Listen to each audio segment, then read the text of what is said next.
ആലപ്പുഴ ഹരിപ്പാട് മദ്യപിച്ചു വാഹനം ഓടിച്ച് അപകടമുണ്ടാക്കി ഇരട്ട സഹോദരങ്ങളായ സൈനികർ പോലീസിനെയും ആശുപത്രി ജീവനക്കാരെയും മർദ്ദിച്ചു. ചിങ്ങോലി സ്വദേശികളായ അനന്തൻ, ജയന്തൻ എന്നിവരാണ് പോലീസിനെയും ആശുപത്രി ജീവനക്കാരെയും ആക്രമിച്ചത്. ഹരിപ്പാട് താലൂക്ക് ആശുപത്രിയിൽ എത്തിച്ചപ്പോഴായിരുന്നു ഈ സംഭവമുണ്ടായത്. ഷാജഹാൻ ചേരുന്നുണ്ട്. ഷാജഹാൻ, മദ്യലഹരിയിലായിരുന്നു ആക്രമണം എന്നാണ് മനസ്സിലാക്കുന്നത്. ഈ സംഭവത്തെക്കുറിച്ച് ഇപ്പോൾ അറിയാൻ കഴിയുന്നത് എന്തൊക്കെയാണ്? കാവ്യ, രണ്ടുപേരും ഇപ്പോൾ പോലീസ് കസ്റ്റഡിയിലാണ്. ഹരിപ്പാട് പോലീസിന്റെ കസ്റ്റഡിയാണ്. രണ്ടുപേരും സൈനികരാണ്. ഇവർ രണ്ടുപേരും മദ്യപിച്ച് വാഹനം ഓടിച്ചു വന്നത് പോലീസ് പിടിച്ചിരുന്നു. അപ്പോൾ തന്നെ പോലീസിന്റെ തട്ടിക്കയറുന്ന ഒരു സാഹചര്യം ഉണ്ടായിരുന്നു. പോലീസ് ബലം പ്രയോഗിച്ച് ഇവരെ ഹോസ്പിറ്റലിൽ എത്തിക്കുകയായിരുന്നു. മെഡിക്കൽ പരിശോധനയിൽ ഇവർ മദ്യപിച്ചു എന്ന് കണ്ടെത്തിയിരുന്നു. ഇതേ തുടർന്നാണ് ഇരുവരും ചേർന്ന് പോലീസിന് നേരെയും അതോടൊപ്പം തന്നെ ആശുപത്രിക്ക് നേരെയും ഒക്കെ ആക്രമണം നടത്തിയത്. എന്തായാലും രണ്ടുപേരുടെയും CCTV ദൃശ്യങ്ങളടക്കം പുറത്തു വന്നിട്ടുണ്ട്. എന്തായാലും രണ്ടുപേരെയും പോലീസ് ഇപ്പോൾ കസ്റ്റഡിയിലെടുത്തിരിക്കുകയാണ്. ഹരിപ്പാട് പോലീസാണ് ഈ രണ്ടുപേരെയും കസ്റ്റഡിയിലെടുത്തിരിക്കുന്നത്. ഈ പോലീസിനെ ആക്രമിച്ച കേസും അതോടൊപ്പം തന്നെ ആശുപത്രി ജീവനക്കാർക്ക് നേരെയും ആശുപത്രിക്കെതിരെയും ഒക്കെ തന്നെ അക്രമം നടത്തിയതിനെതിരായിട്ടാണ് കേസെടുത്തിരിക്കുന്നത്.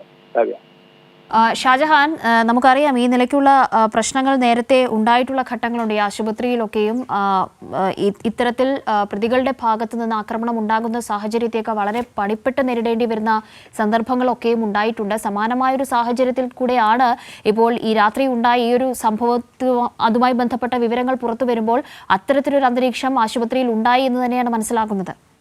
തീർച്ചയായിട്ടും. കാരണം ആശുപത്രി ജീവനക്കാർക്ക് നേരെ കയ്യേറ്റ ശ്രമവും അതോടൊപ്പം തന്നെ അത് തടയാൻ ചെന്ന പോലീസുകാരെ നേരെ മോശമായിട്ടുള്ള വാക്കുകൾ ഉപയോഗിച്ചും കയ്യേറ്റത്തിനും പോലീസുകാർക്ക് നേരെയും ശ്രമം നടന്നു. രണ്ടുപേരും മദ്യപിച്ചിരുന്നു, മദ്യലഹരിയിലായിരുന്നു ഈ സഹോദരങ്ങൾ. അതുകൊണ്ട് തന്നെ പോലീസ് രണ്ടുപേരെയും മെഡിക്കൽ പരിശോധനയ്ക്കായിട്ടാണ് ആശുപത്രിയിൽ എത്തിച്ചതിന് ശേഷമാണ് അവിടെ വെച്ച് ഇത്തരത്തിലുള്ള ആക്രമണം നടന്നത്. ഈ രണ്ടുപേരെയും ഇതിന്റെ അടിസ്ഥാനത്തിൽ മെഡിക്കൽ പരിശോധനയ്ക്ക് ശേഷം പോലീസ് കസ്റ്റഡിയിലെത്തിയിരിക്കുകയാണ്. രണ്ടുപേരും ഇപ്പോൾ ഹരിപ്പാട് പോലീസിന്റെ കസ്റ്റഡിയിലാണുള്ളത്. ഈ അപകടം ഉണ്ടായത് എങ്ങനെയാണ് ഷാജഹാൻ? അതുമായി ബന്ധപ്പെട്ട വിവരങ്ങൾ എന്താണ്?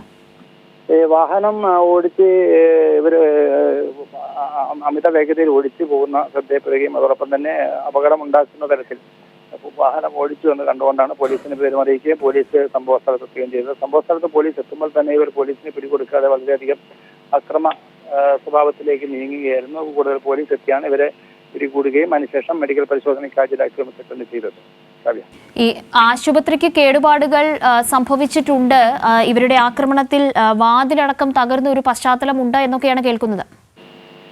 ആശുപത്രിക്കും ആശുപത്രി ജീവനക്കാർക്ക് നേരെയും ഒക്കെ തന്നെയാണ് ഇവരുടെ കയ്യേറ്റം. മദ്യലഹരിയിലായിരുന്നുകൊണ്ട് തന്നെ ഇവർ വളരെ മോശമായ രീതിയിലായിരുന്നു ആശുപത്രിക്കാരോട് പെരുമാറിയതും അതോടൊപ്പം തന്നെ ആശുപത്രിയിലെ ഡോറുകളൊക്കെ തന്നെ തകർക്കുന്ന ഒരു സ്ഥിതിവിശേഷം ഉണ്ടായി. ഇത്തരത്തിൽ കേടുപാടുകൾ ആശുപത്രിക്ക് സംഭവിച്ചിട്ടുണ്ട്. അതോടൊപ്പം തന്നെ ജീവനക്കാരുടെ പരാതിയുണ്ട്, അവർക്ക് നേരെ കയ്യേറ്റ ശ്രമമുണ്ട്. അതോടൊപ്പം തന്നെ പോലീസുകാർക്ക് നേരെയും കയ്യേറ്റ ശ്രമം ഉണ്ടായിട്ടുണ്ട്. ഇത്തരത്തിൽ വിവിധ വകുപ്പുകൾ ചേർത്താണ് ഇവർക്കെതിരെ പോലീസ് കേസെടുക്കാൻ തീരുമാനിച്ചിരിക്കുന്നത്. ഇപ്പോൾ എന്തായാലും ഇവരെ കസ്റ്റഡിയിലെത്തിയിരിക്കുകയാണ്. വരുന്ന മണിക്കൂറുകളിൽ ഇവർക്കെതിരെ കൂടുതൽ വകുപ്പുകൾ ചുമത്തി കേസെടുക്കാനാണ് പോലീസിന്റെ തീരുമാനം.